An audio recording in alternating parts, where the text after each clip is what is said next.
କାହିଁକି ହେଲା ୟୁଟ୍ୟୁବର ରାହୁଲଙ୍କ ମୃତ୍ୟୁ? କିଏ ଦାୟୀ? କିଏ କଲା ଛୁରାବାଡ଼? ପରିବାର କଲେ ସାଂଘାତିକ ଖୁଲାସା। ଜାଣିଲେ ଆପଣ ହେବେ ଆଶ୍ଚର୍ଯ୍ୟ।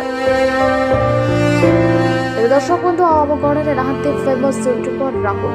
ସେପଟେ ଭାଙ୍ଗି ପଡ଼ିଛନ୍ତି ପରିବାର। ସ୍ତ୍ରୀଙ୍କ ଆଖିରୁ ସୁଖୁନି ଲୁହ। ବାହୁନି ବାହୁନି କାନ୍ଦୁଛନ୍ତି, କାରଣ ଏଇ କିଛି ମାସ ତଳେ ହିଁ ବିବାହ କରିଥିଲେ ସେ।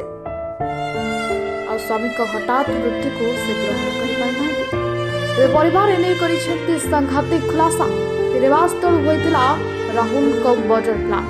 ହତ୍ୟା ମାମଲାରେ 3 ଅଭିଯୁକ୍ତଙ୍କୁ ଗିରଫ ମଧ୍ୟ କରିଛି କମିଶନରେଟ ପୁଲିସ। ତେବେ ସେ ଜଣେ ଫେମସ୍ ୟୁଟ୍ୟୁବରରେ 60,000ରୁ ଅଧିକ ସବସ୍କ୍ରାଇବର ରହିଛନ୍ତି। ଓଡ଼ିଶାର ଦର୍ଶକମାନେ ମଧ୍ୟ ତାଙ୍କୁ ଖୁବ୍ ଭଲ ପାଇବା ଦେଇଥିଲେ। ଉଭୟ ସ୍ୱାମୀ ଓ ସ୍ତ୍ରୀ ସୋସିଆଲ ମିଡିଆରେ ଖୁବ୍ ସୁନ୍ଦର ବ୍ଲଗ୍ ମଧ୍ୟ କରୁଥିଲେ। ହେଲେ ଆଉ ଦେଖିବାକୁ ମିଳିବନି ଏହି ଲୋକପ୍ରିୟ ଯୋଡ଼ିଙ୍କ ସୁନ୍ଦର ବ୍ଲଗ୍।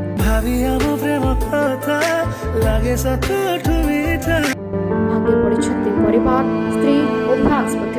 ତେବେ ରିପବ୍ଲିକ୍ 24 ନ୍ୟୁଜ୍ ତରଫରୁ ଆମେ ତାଙ୍କର ଅମର ଆତ୍ମାର ସଦ୍ଗତି କାମନା କରୁଛୁ। Report Republic 24।